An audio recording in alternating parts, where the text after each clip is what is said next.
الحمدللہ رب العالمین والسلام علی سید الانبیاء والمرسلین اما بعد اعوذ باللہ من الشیطان الرجیم بسم اللہ الرحمن الرحیم ان الشیطان عن الانسان عدو مبین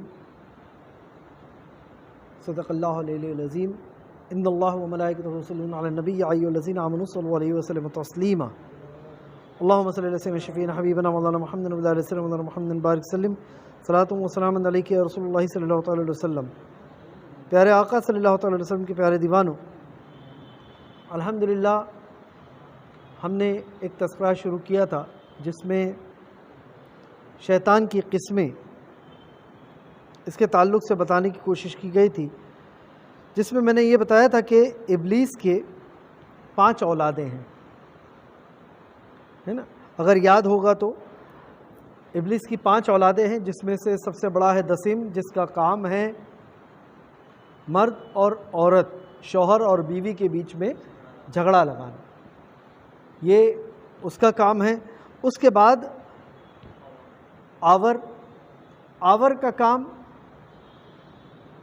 نشے میں لوگوں کو مبتلا کرنا، اس کے بعد زناکاری میں مبتلا کرنا، یہ آور کا کام ہے۔ نشے اور زناکاری میں لوگوں کو مبتلا کر کے اللہ تبارک و تعالیٰ سے دور کر دینا، یہ آور کا کام ہے۔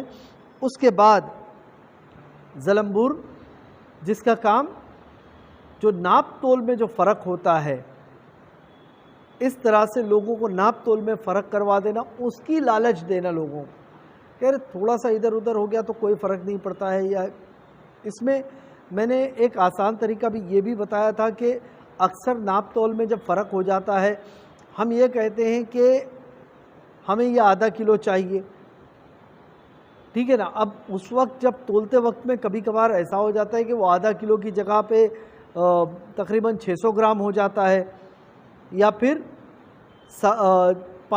آدھا کلو سے کچھ کم بھی ہو جاتا ہے۔ اس وقت دکاندار اور خود کو بری کرنے کے لیے میں نے اس پھل کی رقم تمہیں دیا، یہ آپ نے بول دیا اور دکان والے نے اس کو قبول کر لیا تو آپ بری الذمہ ہیں۔ مگر شیطان اکثر کر کے آپ کو ایسا لگتا ہے کہ یہ زیادہ ہے، مگر آپ کو خاموش بٹھا دیتا ہے کہ چلو تھوڑا سا زیادہ مل رہا ہے نا، لے لو نا، مل ہی رہا ہے نا، جا تو نہیں رہا ہے نا۔ تو یہ جو وسوسہ ہے یہ بھی شیطان کی طرف سے ہوتا ہے، یہ شیطان کا ایک حربہ ہے، اس سے بھی بچیے گا۔ اس کے بعد جو ہوتا ہے وہ سود کا جس طرح سے نام ہے، جھوٹ بلوانا لوگوں کو، اور یہ جو ہے یہ اتنے بڑے بڑے کام کروا دیتا ہے ایک جھوٹ۔ ہم چھوٹی چھوٹی باتوں میں جھوٹ بول جاتے ہیں اور ہم کو پتہ بھی نہیں چلتا، چھوٹی باتوں میں جھوٹ بول جاتے ہیں اور پتہ بھی نہیں چلتا۔ جیسے آج کل ایک پریکٹیکل چیز بتاتا ہوں میں، ہم موبائل لے کر بیٹھتے ہیں، ہے نا؟ اور موبائل لے کر بیٹھتے ہیں اور موبائل میں اکثر پھر ہم گم ہو جاتے ہیں اور کیا کھولنے لگ رہے ہیں، کیا کر رہے ہیں، اس کو پتہ بھی نہیں چلتا ہے۔ اور اس میں اگر ہم سے کسی نے پوچھ لیا کیا دیکھ رہے ہو، کچھ نہیں، کیا کر رہے ہو، کچھ نہیں، بول دو نا کیا کر رہے ہو، یا پھر ایسا کام ہی مت کرو جس کے لیے بولنا پڑے کچھ نہیں۔ بہت آسان ہے اگر آپ صرف اس سے بچ جاؤ نا، کیونکہ کچھ نہیں یعنی وہ جھوٹ ہو گیا۔ آپ بلینک سکرین تو نہیں دیکھ رہے تھے، اس پہ کچھ تو دیکھ رہے ہوں گے، ہے نا؟ تو بتا دو نا، تمہاری اولاد پوچھ رہی ہے بتا دو اس کو موبائل دیکھو یہ دیکھ رہے، تمہارے بھائی پوچھ رہے دکھا دو، تمہارے دوست یار پوچھ رہے بتا دو ان کو کیا دیکھ رہے ہو، یا پھر نہ دیکھو، اگر کسی کو جو چیز نہیں دکھا سکتے وہ نہ دیکھو۔ تو یہ جو جھوٹ میں مبتلا ہے، ہر چیز میں اس طرح سے چھوٹا چھوٹا ہم سے جھوٹ بولا جاتا ہے، اور یہ جو کام ہوتا ہے نا، یہ سود کا کام ہوتا ہے جو بہت بزی رہتا ہے ہر وقت ہر لمحہ۔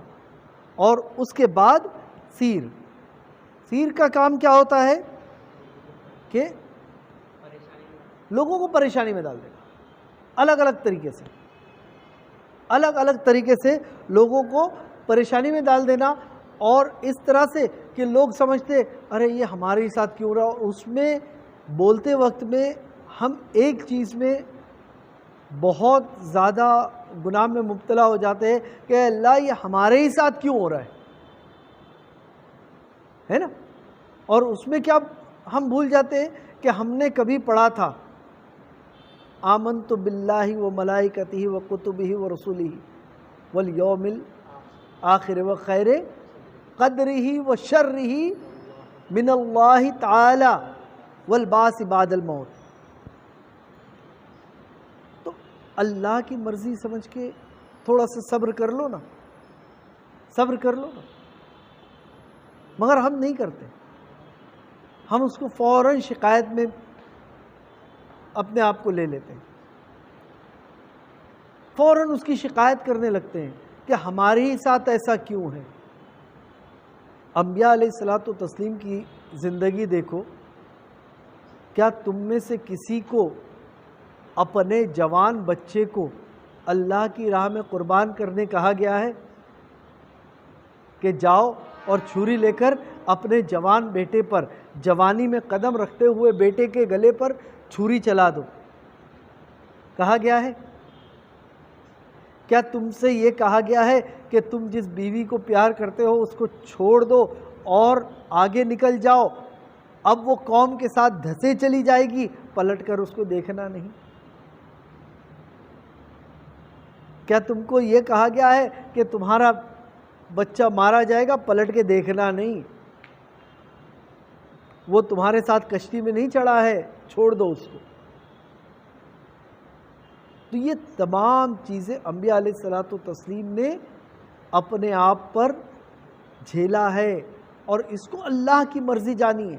جو اللہ کے ساتھ ہے وہ ہمارا ہے، جو اللہ اور اللہ کے رسول کے ساتھ ہے وہ ہمارا ہے، جو اللہ اور اللہ کے رسول کا نہ ہوا وہ ہمارا نہیں ہے. چاہے وہ پھر سگی اولاد ہو، چاہے باپ ہو، چاہے جو بھی ہو. صحابہ کرام نے میدان کارزار میں یہ عمل کر کے بتایا ہے. ایک صحابی رسول ہے، میدان میں اتر پڑے ہیں. ان کے والد بار بار سامنے آ کے کھڑے ہو جاتے ہیں، بار بار سامنے آ کے کھڑے ہو جاتے ہیں. اپنی تلوار کو روکتے، دوسری طرف مڑ جاتے، پھر والد سامنے آ کے کھڑے ہو جاتے. اتنا ہوا کہ اگر اب وہ تلوار روکیں گے تو دشمن حاوی ہوتا جائے گا، ان کو اور کسی سے مقابلہ کرنے نہیں ملے گا. تب انہوں نے اللہ کی رضا کے لیے ایک وار میں اپنے والد کا جو کفر پہ تھا اس کو ہلاک کر دیا، اس کو ہلاک کر دیا. یہ امتحان سے بھی صحابہ کرام کو گزرنا پڑا ہے، مگر وہ کس لیے ہوا؟ اللہ اور اللہ کے رسول کی رضا کے لیے، نفسی خواہشات کے لیے نہیں، نفسی خواہشات کے لیے نہیں.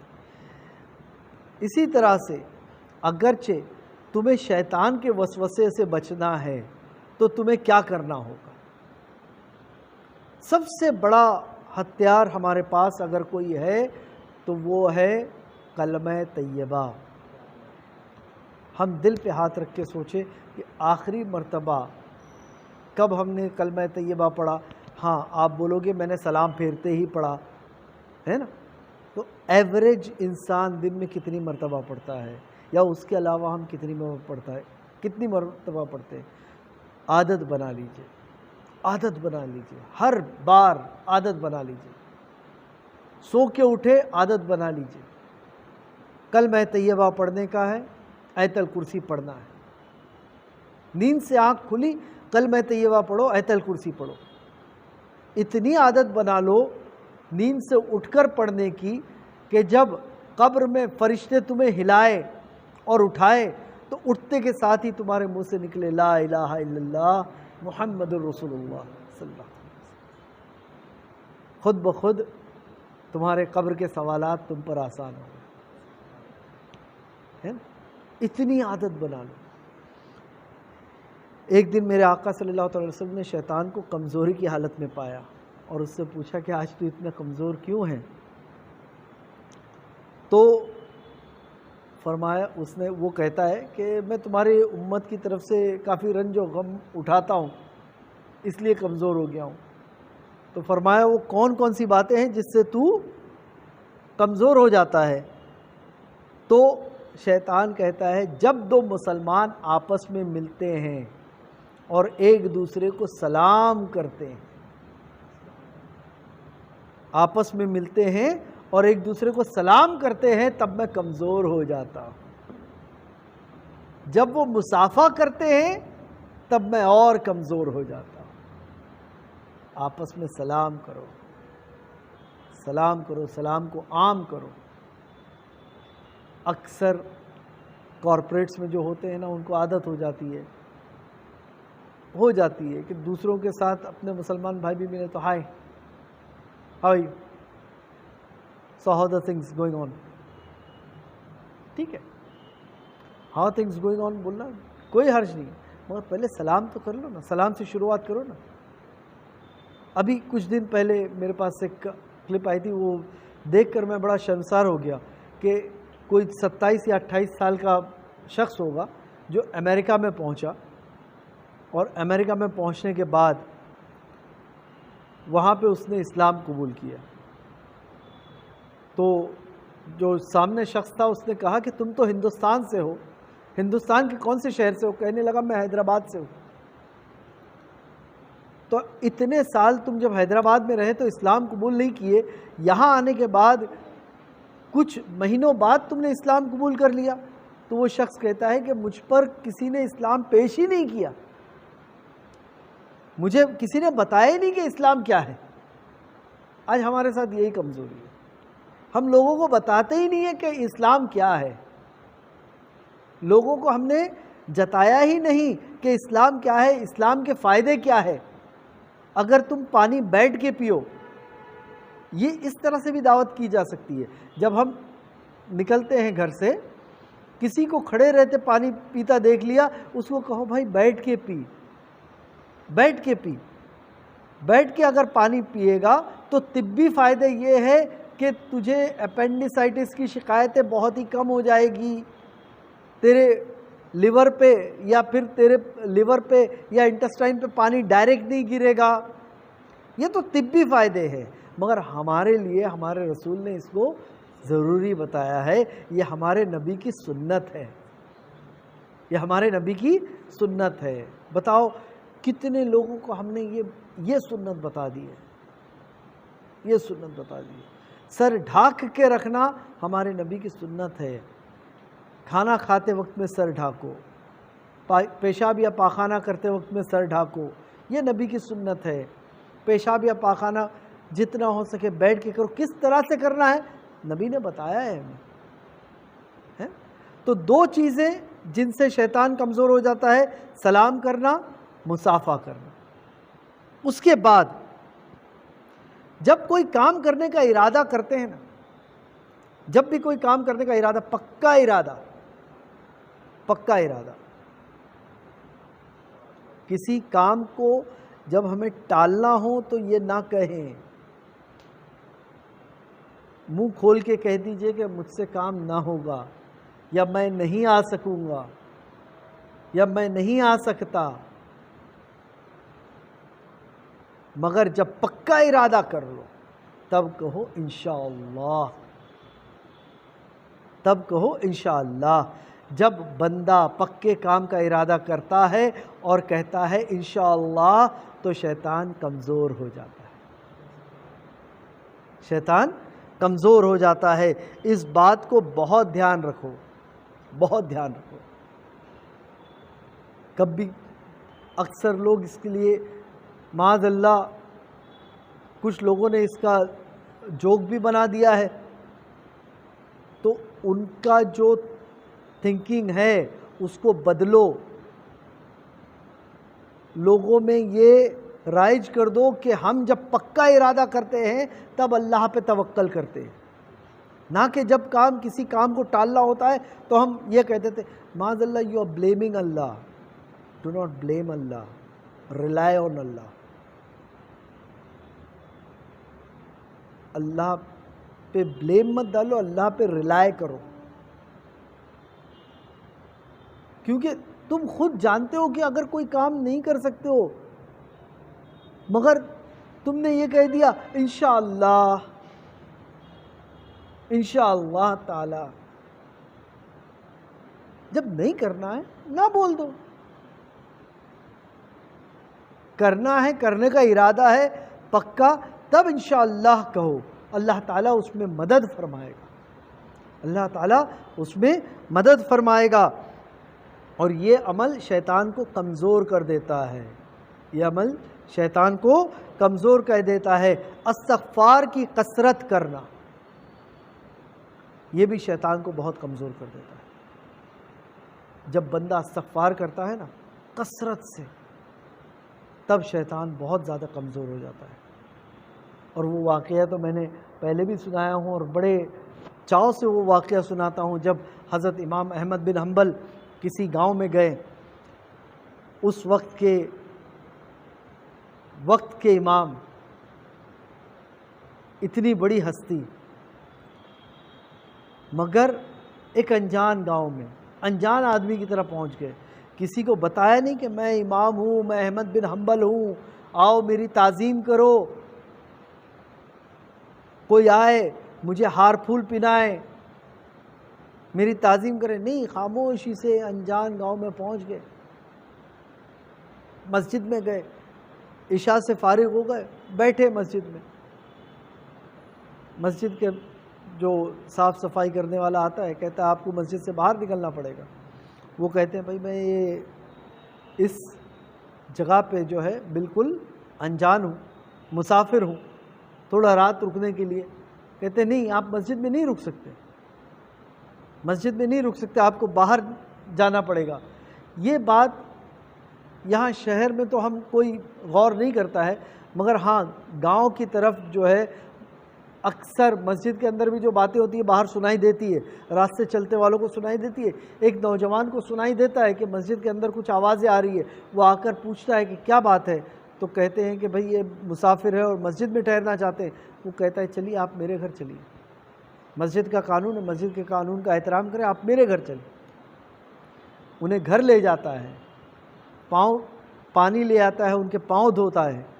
پاؤں دھونے کے بعد میں ان کے لیے بستر کا انتظام کرتا ہے، ٹھہرنے کے لیے انتظام کرتا ہے، منہ ہاتھ دھونے کا انتظام کرتا ہے، اور پھر ان کے لیے کھانا وغیرہ لے آتا ہے. خوب خدمت کرتا ہے، خوب خدمت کرتا ہے. مگر جب وہ خدمت کر رہا ہوتا ہے تو حضرت احمد بن حنبل دیکھتے ہیں کہ وہ بار بار کچھ پڑھا جا رہا ہے، مسلسلہ کچھ پڑھا جا رہا ہے. تو اس سے پوچھتے ہیں تو کیا پڑھ رہا ہے، کیا پڑھ رہا ہے؟ وہ کہتا ہے میں مسلسل استغفار پڑھ رہا ہوں، مسلسل استغفار پڑھ رہا ہوں. تو حضرت احمد بن حنبل پوچھتے ہیں اس سے فائدہ؟ وہ شخص کہتا ہے کہ میں نے جو کچھ بھی اللہ تعالیٰ سے سوال کیا ہے، اللہ تعالیٰ نے میرے ہر سوال کو پورا فرمایا، ہر سوال کو پورا فرمایا سوائے ایک. کہتے ہیں وہ کیا؟ میں نے رب تعالیٰ سے کہا ہے کہ یا اللہ مجھے وقت کے امام حضرت احمد بن حنبل کی خدمت کا موقع عطا فرما. حضرت احمد بن حنبل کی خدمت کا موقع عطا فرما. حضرت مسکرا دیتے ہیں اور کہتے ہیں اللہ تعالیٰ نے کیا خوب تیری دعا قبول فرمائی کہ اپنے گھر سے نکال کے مجھے تیرے گھر میں لا کے ٹھہرا دیا، تیرے گھر میں لا کے ٹھہرا دیا. الحمدللہ میں ہی احمد بن حنبل ہوں. تو یہ استغفار کے فائدے. اور استغفار میرے آقا صلی اللہ تعالی علیہ وسلم جن کے اگلوں اور پچھلوں کے گناہ ان کے سبب اللہ تعالیٰ نے معاف فرمائے، وہ دن میں 70 مرتبہ استغفار پڑھا کرتے تھے. تو استغفار کی کثرت کرو، شیطان کمزور ہوتا ہے. اور اس کے بعد میرے آقا صلی اللہ تعالی علیہ وسلم کا جب نام سنو تو ان پر درود پڑھو، ان پر فوراً درود پڑھو. جب بھی آپ کے سامنے کوئی کہے یا رسول اللہ صلی اللہ علیہ وسلم، اب وہ ضروری نہیں ہے کہ بولنے والا خوش عقیدہ ہی ہو، بولنے والے کا عقیدہ کچھ بھی رہنے دو. جیسے ہی اس نے ہمارے آقا کا نام لیا پہلے ہم کیا کریں؟ درود شریف پڑھ لیں. کیا کہیں گے؟ صلی اللہ تعالی علیہ وسلم. چاہے کوئی بھی ہو، چاہے اپنا ہو یا غیر ہو، چاہے مسلمان ہو یا کافر ہو، چاہے خوش عقیدہ ہو یا بد عقیدہ ہو، اگرچہ وہ آقا کا نام لے لیتا ہے ہمارے سامنے، ہمارا کام ہے کہ پہلے آقا پر درود بھیجیں، پہلے آقا پہ درود بھیجیں صلی اللہ تعالی علیہ وسلم۔ یہ شیطان کو کمزور کرتا ہے، اور پھر شیطان خود کہتا ہے سرکار سے کہ جب بھی کوئی مسلمان جب کوئی کام شروع کرتا ہے اور کام شروع کرنے سے پہلے بسم اللہ کہتا ہے تب میں کمزور پڑ جاتا ہوں۔ جب بھی کوئی بسم اللہ کہتا ہے تب میں کمزور پڑ جاتا ہوں۔ آپ جو بھی کام کریں اس کے پہلے بسم اللہ ضرور کہیں۔ حلال کام اس میں بسم اللہ ضرور کہیں۔ کیوں؟ یہ اللہ تبارک و تعالیٰ کا اتنا بہترین کلام ہے کہ یہ اپنے ہر کام بنا دیتا ہے، کیوں؟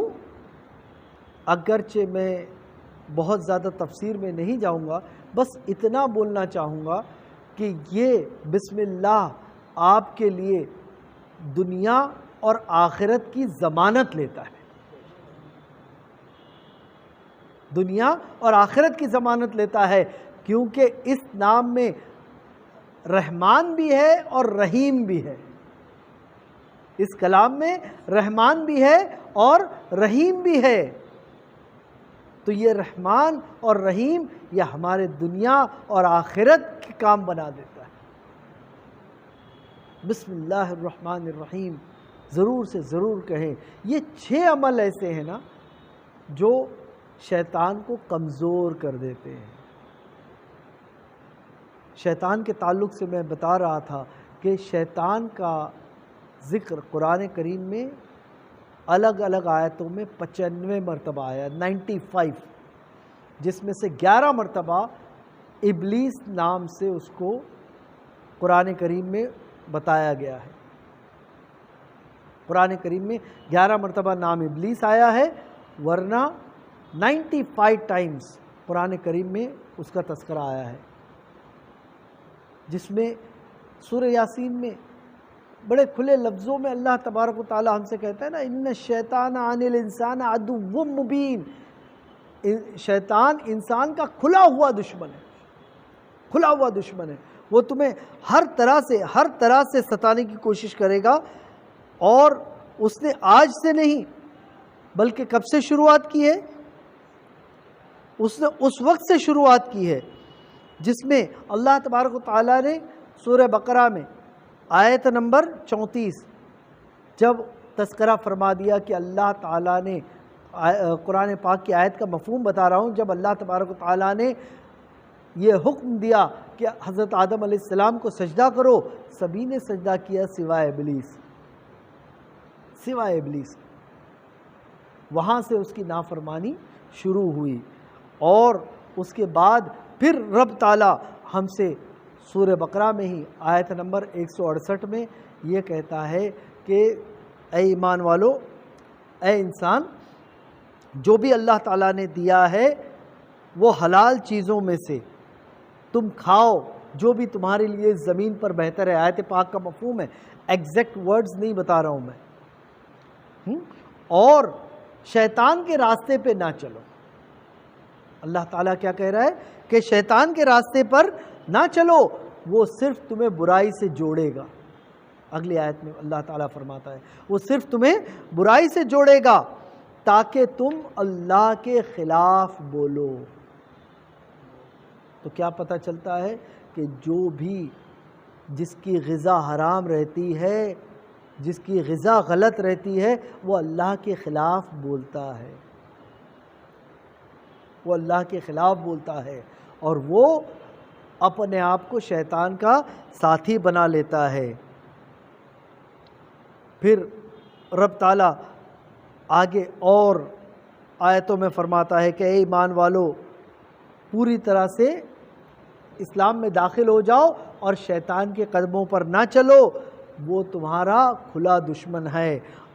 سورہ بقرہ میں ہی آیت نمبر 208 میں پھر رب تعالیٰ کہہ رہا ہے۔ پھر اس کے بعد آگے اور سورہ بقرہ میں ہی آیت نمبر 268 میں پھر رب تعالیٰ فرما رہا ہے کہ وہ تمہیں غربت سے ڈرائے گا، غربت سے ڈرائے گا اور تمہیں بخیلی کی طرف کھینچے گا، غربت سے ڈرائے گا اور بخیلی کی طرف کھینچے گا۔ اللہ کا تم سے وعدہ ہے کہ وہ تمہیں بے حساب دے گا، بے حساب دے گا، اور اللہ تبارک و تعالیٰ سب سے بہتر جاننے والا ہے۔ اللہ کے وعدے پر بھروسہ کرو۔ سامنے کبھی نظر آ جائے کہ ہاں تنگ دستی آ گئی ہے، رب تعالیٰ پہ توکل کرو، اللہ تعالیٰ اس دور سے بھی تمہیں نکال دے گا، اس دور سے بھی تمہیں نکال دے گا، کیونکہ شیطان وہ ہے کہ جسے اللہ تعالیٰ نے جنت سے نکال دیا ہے۔ اب اس نے آگے چل کے اللہ تعالیٰ ہی قرآن کریم میں فرماتا ہے کہ اس نے اللہ تعالیٰ سے وعدہ کیا ہے کہ وہ لوگوں کو اللہ سے دور کرے گا، انہیں ہر طرح سے وسوسے میں ڈالے گا، ہر طرح سے بہکائے گا۔ یہاں ہمارا کام ہے کہ اس کے حربے کو پہچانو، وہ جب وسوسے ڈالتا ہے ہمارے دلوں میں اس کو پہچانو۔ وہ ہمیں یہ بتائے گا کہ ارے اگرچہ تم سنت پہ چلو گے تو تمہیں نوکری نہیں ملے گی، سنت پہ چلو گے تو تم بوڑھے نظر آؤ گے، سنت پہ چلو گے تو تمہاری شادی نہیں ہوگی۔ اللہ اکبر! کیا صحابہ کرام کی شادی نہیں ہوئی؟ بتائے دنیا میں سب سے خوبصورت مرد، ہینڈسم انڈیویجولز کون ہوا کرتے تھے؟ جتنے بھی انبیاء علیہ الصلوۃ والتسلیم اترے ہیں وہ وقت کے اپنے سب سے بہترین شخصیت رہے ہیں، سب سے بہترین شخصیت رہے ہیں، اور ایسی شخصیتیں کہ جن کے خوبصورتی کا تذکرہ تو قرآن کریم میں ہوا ہے۔ ان میں سے کس نبی نے بتائیں مجھے کہ داڑھی نکالی تھی؟ بتائیں، کیا داڑھی سے ان کے خوبصورتی میں کوئی کمی آ گئی تھی؟ نہیں، بلکہ ان کا مینلینس اور بڑا تھا۔ دس از این آئیڈینٹیفیکیشن آف اے مین، ایک آدمی کی پہچان ہے داڑھی رکھنا۔ کوئی نامرد داڑھی نہیں رکھ سکتا ہے، یا آدمی ہی رکھ سکتا ہے۔ کوئی غیر مسلمان آ کے سجدہ نہیں کر سکتا، یہ مسلمان ہی کرتا ہے۔ آج ہم الگ الگ طریقے سے لوگوں سے کہتے ہیں کہ بھائی اس نے گستاخی کر لی، اس نے گستاخی کر لی۔ اللہ اکبر! کبھی ہم نے یہ سوچا ہے کہ ہم مسجد میں نہیں آ کر کتنی بڑی گستاخی کر رہے ہیں؟ جو لوگ مسجد میں نہیں آ رہے وہ کتنی بڑی گستاخی کر رہے ہیں، مسجد کی گستاخی کر رہے ہیں۔ اللہ اکبر! ہم دوسروں کو تو بلیم کرتے ہیں، اپنے اندر بھی جھانکے نا۔ ہم نے آقا صلی اللہ تعالی علیہ وسلم کی محبت لوگوں تک پہنچانے میں کتنی محنت کی ہے، کتنے لوگوں کو بتایا کہ I am proud to be Muslim because, صرف پراؤڈ ٹو بی مسلم نہ بتائیں، اس کی وجہ بھی بتائیں، اس کی وجہ بھی بتائیں، تاکہ اس کو پتا چلے کہ مسلمانوں میں یہ طریقہ ہے۔ مسلمان اتنا پاک رہتا ہے کہ جب وہ پیشاب کرتا ہے تو اپنے پیشاب کے قطروں کو بھی رہنے نہیں دیتا، وہ اتنا پاک رہتا ہے۔ مسلمان کسی کی چگل خوری نہیں کرتا، مسلمان جھوٹ نہیں بولتا۔ I am proud to be Muslim because I have been forbidden from telling a lie. I am proud to be Muslim because I am forbidden to be dishonest. لوگوں کو بتائے کہ اسلام میں یہ تمام چیزیں ہے۔ زنا کاری سے ہمیں منع کیا گیا ہے، جھوٹ سے ہمیں منع کیا گیا ہے، نشے کی عادت میں پڑنے سے ہمیں منع کیا گیا ہے۔ اللہ تعالیٰ بار بار قرآن کریم میں ہمیں اس بات کو یاد دلاتا ہے، جیسے اللہ تعالیٰ نے ایک آیت میں فرمایا کہ وہ اور کسی کو نہیں بلاتے مگر بتوں کو، مگر وہ بتوں کو بھی نہیں بلکہ شیطان کے حربے کو بلاتے ہیں، وہ شیطان کو پکارتے ہیں۔ دراصل وہ شیطان کو پکار رہے ہیں، اللہ تعالیٰ نے اسے ملعون کر دیا ہے۔ یہ دھیان رکھیں کہ اللہ تعالیٰ نے شیطان کو ملعون کر دیا ہے، شیطان کو جنت سے نکال باہر کیا ہے، وہ مردود قرار دیا گیا ہے۔ تو ہمیں اس کے حربے سے بچنا چاہیے۔ انشاءاللہ عظیم زندگی بخیر رہی تو اگلے اتوار اگر میں ناگوٹنا سے آیا یہاں تو اگلے اتوار، ورنہ انشاءاللہ عظیم اس کے اگلے اتوار آپ لوگوں سے جب ملاقات ہوگی، ہماری اگلی ملاقات میں اسی ٹاپک کو میں آگے بڑھانے کی کوشش کروں گا۔ اللہ تبارک و تعالی ہم سب کو نیک عمل کرنے کی توفیق رفیق عطا فرمائے، شیطان کے وسوسے سے بچائے۔ دھیان رکھے، کثرت سے دعا کرے، اللہم اعوذ بکا من حمزات الشیطان، اللہ تعالی ہمیں شیطان کے وسوسے سے تیری حفاظت فرما۔ اللہم اعوذ بکا من حمزات الشیطان۔ یہ یاد نہ کر سکے اعوذ باللہ من الشیطان الرجیم، اعوذ باللہ من الشیطان الرجیم، کثرت سے پڑھیں، بسم اللہ کثرت سے پڑھیں۔ جب ایک دوسرے سے ملاقات کریں تو سلام کریں، مصافحہ کریں، کام کا جب پکا ارادہ کر لیں تب انشاءاللہ کہیں، ہر کام کے پہلے بسم اللہ کہیں، ٹھیک؟ اور ایک بات جو چھوٹے چھوٹے میں، میرے بچے یہاں بیٹھے ہیں، چھوٹے چھوٹے میں آپ ثواب کیسے لے سکتے ہو؟ چھوٹی سی چیزوں میں جو بڑے بچے ہیں وہ بھی لے سکتے ہیں۔ اپنے ماں باپ کو پیار سے دیکھو، اپنے ماں باپ کی فرما برداری کرو اور اپنے ماں باپ کو پیار سے دیکھو۔ جب تم اپنے امی ابا کو پیار سے دیکھتے ہو نا، اللہ تعالیٰ کیسے ثواب عطا فرماتا ہے پتہ ہے؟ جیسے تم نے کعبہ شریف کو دیکھا ہے۔ کعبہ شریف کو دیکھنا ثواب ہے نا، اس کے لیے مکہ جانا پڑے گا، مگر اللہ تعالیٰ وہی ثواب کب عطا فرماتا ہے؟ جب تم اپنے امی ابا کو پیار سے دیکھتے ہو، ہے نا، ان کی باتیں مانتے ہو، تو اللہ تعالیٰ تم سے راضی ہوتا ہے جب تم ماں باپ کے فرما بردار بنتے ہو۔ ماں باپ کے فرما بردار رہو، جو حق باتیں وہ بتائیں، تعلیمی اسلام کی جو باتیں بتائیں ان پر عمل کرو۔ اللہ تعالی ہم سب کو نیک عمل کرنے کی توفیق رفیق عطا فرمائے۔ اللہم تقبل منا انک انت السمیع العلیم وتب علینا انک انت التواب الرحیم۔ اے رب ذوالجلال تو کریم کرم فرما دے، الہ العالمین تو رحیم رحم فرما دے۔ ہمارے پرویز بھائی کے والد کی طبیعت علیل ہے، الہ العالمین انہیں جو دل کا مرض ہے، الہ العالمین یا اللہ انہیں شفا کامل و عاجل عطا فرما دے، الہ العالمین ان کے دل میں مضبوطی عطا فرما، الہ العالمین انہیں شفا کامل و عاجل عطا فرما دے، الہ العالمین جتنے بھی بیمار ہیں ان سب کو شفا کامل و عاجل عطا فرما، الہ العالمین جو اسٹوڈنٹس نے ایس ایس سی اور ایس ایس سی کے ایگزامز دیے ہیں، یا اللہ انہیں بہتر سے بہتر مارکس میں کامیابی عطا فرما دے۔ اے رب ذوالجلال جو بچے ابھی ایس ایس سی کے ایگزامز سے ایچ ایس سی کے ایگزام سے فارغ ہوئے، جہاں کہیں بھی ایڈمیشنز لینا چاہتے ہیں انہیں بہتر سے بہتر الہ العالمین راستہ دکھا، بہتر سے بہتر کامیابی عطا فرما دے، الہ العالمین ہمیں شیطان کے وسوسے سے بچا دے، اے میرے مولا شیطان کے وسوسے سے بچا دے، الہ العالمین دنیا اور آخرت میں ہمیں کامیابی عطا فرما دے، یا اللہ بے روزگاروں کو روزی عطا فرما دے، یا اللہ جو روزی میں تنگ دست ہے ان کی تنگ دستی کو دور کر دے، الہ العالمین یا اللہ قرضداروں کے قرض کو دور فرما دے، الہ العالمین اپنے غیب کے خزانے کھول دے، یا اللہ اے میرے مولا پاک پروردگار ہر شخص جو یہاں موجود ہے اس کے ہر جائز تمناؤں کو پوری فرما دے، الہ العالمین ہر جائز تمناؤں کو پوری فرما دے۔